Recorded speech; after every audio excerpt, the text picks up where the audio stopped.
প্রতিদিনের মতো আজকেও আসলাম নামাজের জন্য বাইতুল মোকাররম। তো নামাজ শেষ করার পর এরকম একটি পরিস্থিতি দেখতে পেলাম। তখন চিন্তা করলাম একটু সামনে যেয়ে দেখি কি অবস্থা, এখানে আবার কোন ধরনের নাশকতা। যাওয়ার পর দেখি ভাই,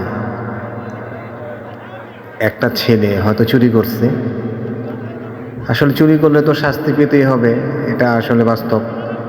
কোরআন হাদিসেও আছে চুরি করলে তাকে শাস্তি দিতে হবে। কিন্তু ওই যে এভাবে মারতেছে, অনেকক্ষণ দেখার পরে আমি ভিডিও করছি। আমি কিন্তু সাথে সাথে ভিডিও করিনি, আমি ভিডিও করছি পরে। তো আমি একজন মুরব্বীকে ডাক দিয়ে আমি বললাম, আমাকে ভাই, এভাবে মারাটা কিন্তু আসলে হাদিসে নাই।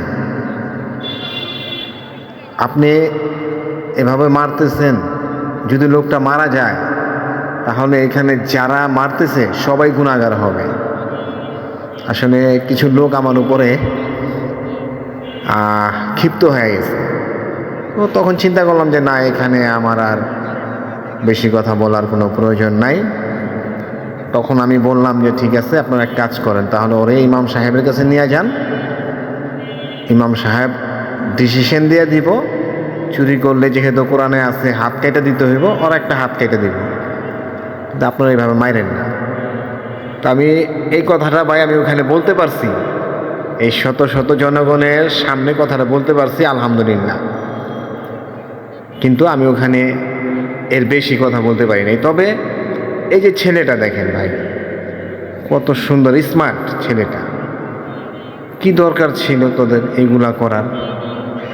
তবে আরেকটা মজার বিষয় হচ্ছে ভাই, ওরে যখন মারতেছে সবাই, ওরা যখন মারতেছে, এই যে দেখেন, ওরা যখন মারতেছে এইখানে ওর সিন্ডিকেটের কিছু লোক চলে আইছে, দেখতে খুব স্মার্ট, খুবই ভদ্র। আইসা ওরা ছাড়ানোর জন্য আসছে, ওর পক্ষ নিয়ে কথা বলতেছে। আসলে এটাই হচ্ছে ভাই আমাদের সমাজ। এখন ওদেরকে দোষারোপ করে লাভ নাই। আসলে ওদেরকে তো সুশীল সমাজের কিছু মানুষই ওদেরকে লালন পালন করে।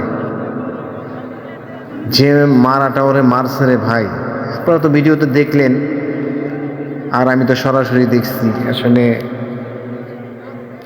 কিছু বলার নাই, কারণ অপরাধ তো ওই ছেলেটারই।